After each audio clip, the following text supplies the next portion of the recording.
एक मौलवी बैठे बैठे अपनी आसनी जमाए खुदा की इबादत कर रहा था। तो एक लड़की भागी जा रही थी अपने प्रेमी के पीछे। प्रेमी उसका साल भर बाद कहीं से लौट रहा था। वो इतनी विह्वल थी, इतनी पागल थी, इतनी दीवानी थी कि अपने प्रेमी का नाम सुनकर कि वो आ रहा है उसे रहा नहीं गया। वो स्टैंड की तरफ भागी कि जाते ही बस स्टैंड में ही मिल लेंगे। और इसी क्रम में उसको ध्यान नहीं आया, इतनी बेतहाशा भागी जा रही थी कि जहां मौलवी जी आसन जमाए खुदा की इबादत में बैठे थे, उनके आसनी पर पैर पड़ गया। जैसे ही पैर पड़ा, मौलवी जी गुस्से में आ गए, तुरंत खड़े हुए, झल्ला गए, लड़की को डांटा, ए लड़की, अंधी है क्या? दिखाई नहीं देता? तुमने मेरे आसनी पर पैर रख दिया, अंधी हो गई? लड़की फिर भी नहीं सुनी। ये दौड़ के गए, आगे खड़े हो गए, सुनो पहले मेरा जवाब देते जाओ, तुम कहां अंधी बनी जा रही पागल? तुम्हें दिखाई नहीं दिया? तुमने मेरे आसनी पर पैर रख दिया। अब लड़की थोड़ी होश में आई, कहा क्या हुआ, क्षमा करना। कहा अब भी तुम पागल जैसी बात कर रही हो? मैं 2 बार से कह रहा हूं तुमने मेरे आसनी पर पैर रख दिया, तुम बोल नहीं रहे। उसने कहा क्षमा कीजिए, गलती से रखा गया, लेकिन वैसे आप कर क्या रहे थे? कहा तुम्हें पता नहीं मैं क्या कर रहा था?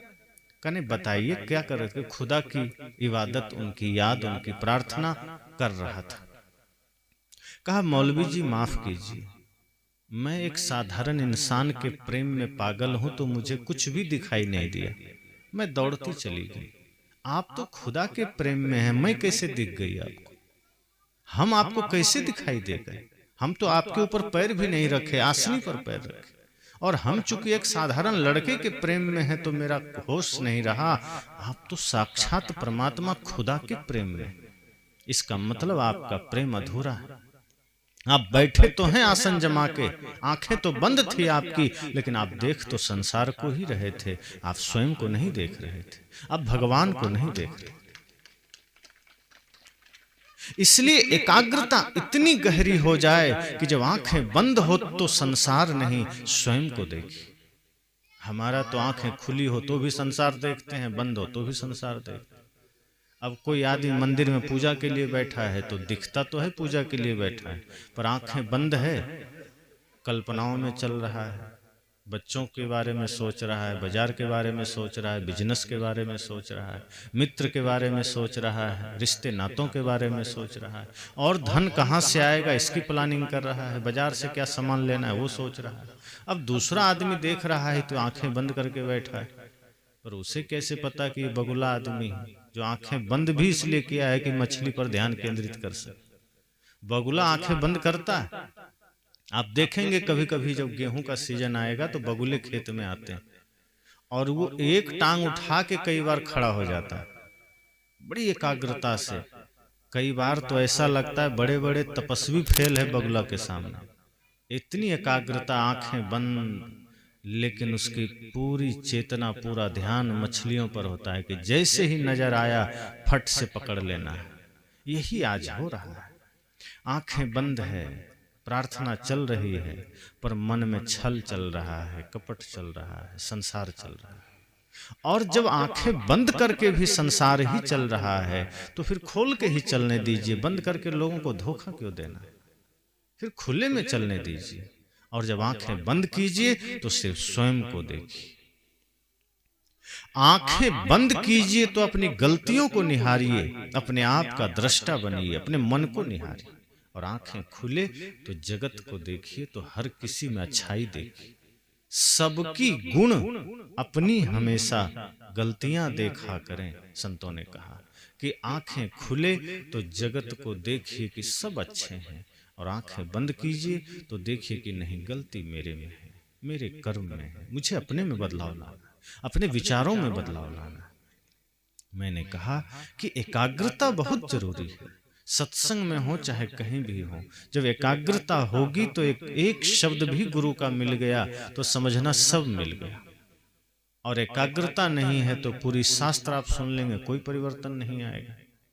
एक शब्द गुरु का, एक शब्द, एक घटना, एक भाव गुरु का, महापुरुषों का व्यक्ति के जीवन को बदल देता है। लेकिन कब? जब व्यक्ति कुछ क्षण के लिए भी एकाग्र हो जाए। हम हो नहीं पाते हैं, हम कहीं जाते हैं तो तुलना में रह जाते हैं। पहले कई लोग ऐसा करते हैं, जैसे सत्संग में गए तो अब जो बैठे हैं सुन रहे हैं तो वो तुरंत याद करेंगे कि वहाँ गए थे तो वहाँ तो ऐसा किसी ने सुनाया था, यहाँ इन्होंने ऐसा सुनाया, ठीक है कोई बात नहीं, उन्होंने ऐसा कहा, इन्होंने ऐसा कहा। हम समीक्षा में पड़ जाते हैं। विचारों को सुन करके हम उस पर मंथन नहीं करते।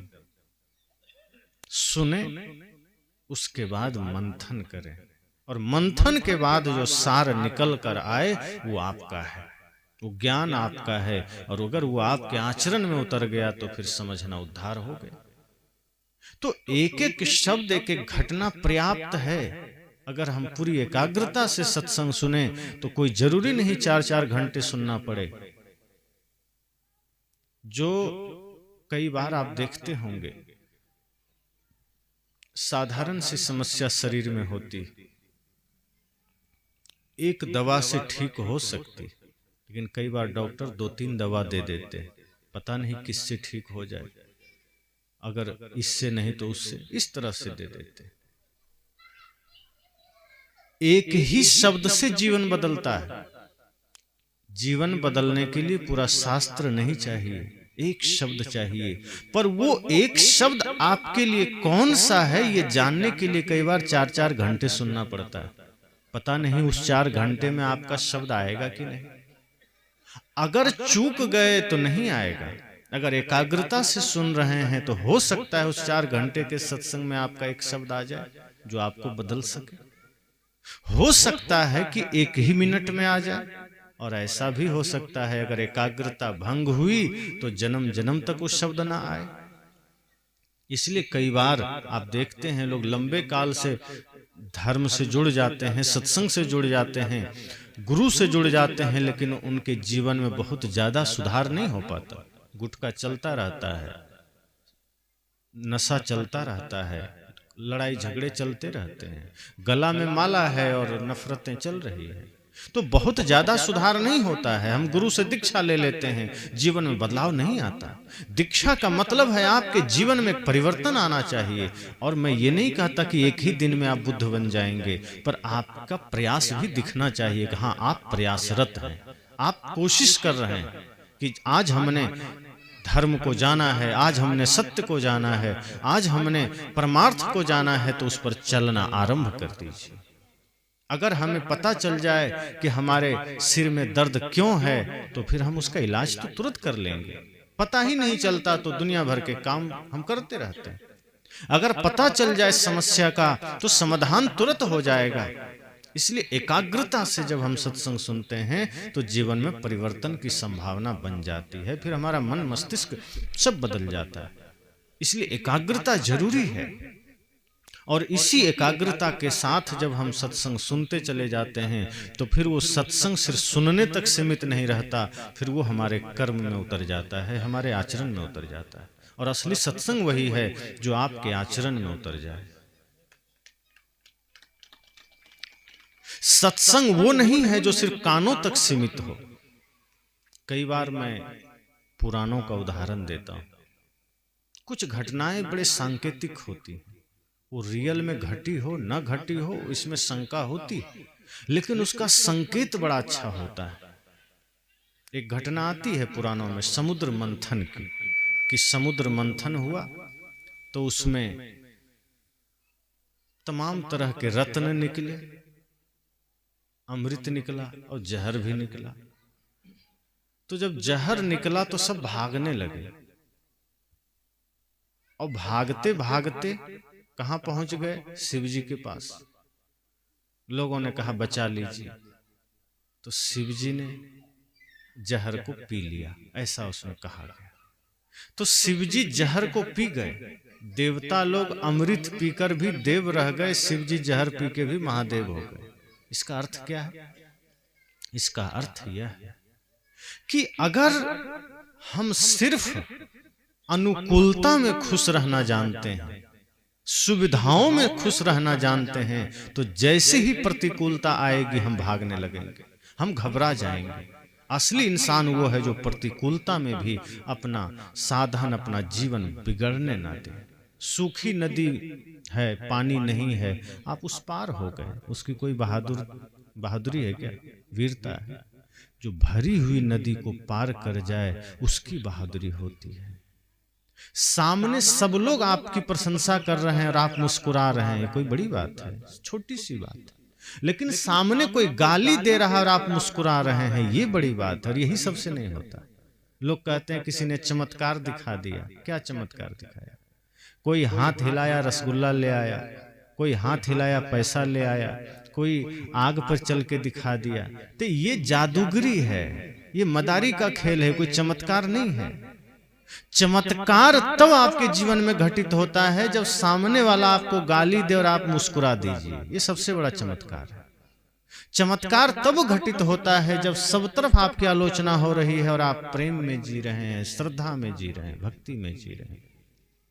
तो उसमें ये बात आई कि शिव जी ने जहर पी लिया और उस जहर को कंठ में रोक लिया, हृदय में नहीं उतरने दिया। एक संकेत है।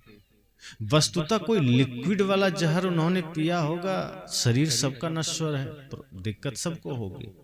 यहां संकेत है। जहर क्या है?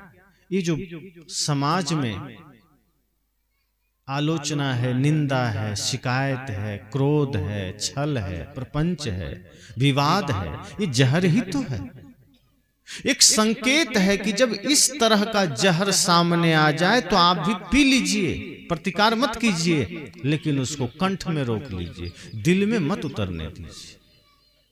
अगर आपने दिल में उतार लिया, जैसे कोई गाली दिया और आपने दिल में उतार लिया, फिर आप भी गाली दे देंगे, फिर गाली का जवाब गाली से देंगे।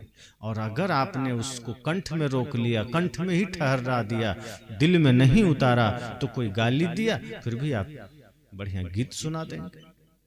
कोई आपके साथ गलत किया, आप उसके साथ गलत नहीं करेंगे। जो तो को कांटा बुवे ताही बुवे तू फूल, तो ही फूल को फूल है वाको है त्रिशूल। साहब ने कहा कि अगर कोई आपके लिए कांटा बो दिया तो बो दिया, उसका कर्तव्य उसने किया, आप फूल बोइए। आप अपने कर्तव्य से विमुख मत होइए। तो अगर कोई गाली दिया, कोई आपकी निंदा किया, आलोचना किया, तो उसको कंठ में रोक लीजिए, दिल में मत उतरने दीजिए। पर आज हम उल्टा करते हैं। संत कहते हैं कि कोई क्रोध दिया तो उसको दिल में मत उतारिए, लेकिन ज्ञान के शब्द, प्रेम के शब्द सत्य है, प्रेम है, अहिंसा है, सत्संग है, जीवन सुधार की बातें हैं, प्रेम की बातें हैं, उसको दिल में रख लीजिए, उसको दिल में उतारिए। पर आज आदमी उल्टा करता है, सत्संग को कंठ में रख लेता है और गाली को दिल में उतार लेता है। यहीं से सारा मामला बिगड़ गया। अब देखिए, कंठ में रखने का मतलब, सत्संग से जब हम घर जाते हैं तो जब कहीं किसी को हमें कुछ समझाना हो तो हम सत्संग सुना देते हैं, लेकिन जब स्वयं में जीना हो तो हम नहीं जी पाते। इसका अर्थ क्या हुआ कि कंठ में था, हमने कंठस्थ कर लिया, तो लोगों को हमने वैसा ही सुना दिया, याद कर लिया, पर स्वयं के जीवन में हमने उतारा नहीं, हमारा कर्म नहीं बदला और हम भूल भी जाते हैं। सत्संग को हम भुला देते हैं। सत्संग से घर गए, किसी ने पूछा आज क्या सुना 2 घंटा, तो सिर में खुजली शुरू हो जाती, देखो पता नहीं क्या सुना, याद नहीं है। एक आध शब्द कुछ याद करते हैं। भजन क्या सुना, ध्यान नहीं। संत ने क्या सुनाया, कहाँ याद है। सत्संग हम भूल गए। और अभी मैं पूछ दूं, 10 साल पहले किसी ने आपको गाली दिया था तो आप कहेंगे हाँ याद है, उस आदमी ने दिया था, अमुक चौराहे पर दिया था। हम भूल सकते हैं क्या? किसी ने झगड़ा किया था, याद है। बचपन में आपका किसी से भयंकर झगड़ा हुआ, आप याद रखें। किसी ने गाली दी, आप याद रखें, पर सत्संग 1 घंटा पहले का भूल जाता है। साहब कहते हैं यही संकेत वहां से है, पुराण से, कि अगर कोई गाली दे दे भूल जाइए, आलोचना कर दे भूल जाइए, पर कोई आपके जीवन के सुधार की बातें करे तो उसको हृदयंगम कीजिए। सत्य है, प्रेम है, अहिंसा है, करुणा है, दया है, इसको हृदय में उतारिए। तो जब एकाग्रता रहेगी तो क्षण भर का भी सत्संग आपके जीवन को दिव्य बना सकता है। और एकाग्रता चली गई तो हम घंटों सुनते रहेंगे, महीनों सुनते रहेंगे, सालों सुनते रहेंगे। सत्संग खत्म हो जाएगा, शरीर खत्म हो जाएगा, पर शरीर में रह कर के जो काम करना था वो हम कर नहीं पाएंगे। सत्संग खत्म हो जाएगा, संत चले जाएंगे और हमारा भी शरीर नश्वर है तो एक दिन वो भी चला जाएगा, लेकिन जीवन में कोई बदलाव नहीं आएगा। इसलिए संतजन कहते हैं सत्संग थोड़ा भी सुनिए तो उससे जीवन बदलना चाहिए। आप कितनी देर सत्संग में बैठते हैं ये ज्यादा महत्वपूर्ण नहीं है, सत्संग कितना आपके जीवन में बैठता है ये महत्वपूर्ण है। हो सकता है हमारे पास समय कम है, हम 2 ही मिनट बैठे, लेकिन सत्संग तो हमारे जीवन में बैठ सकता है। और सत्संग है ही क्या, सिर्फ पंडाल में बैठ के सुनना ही सत्संग थोड़े।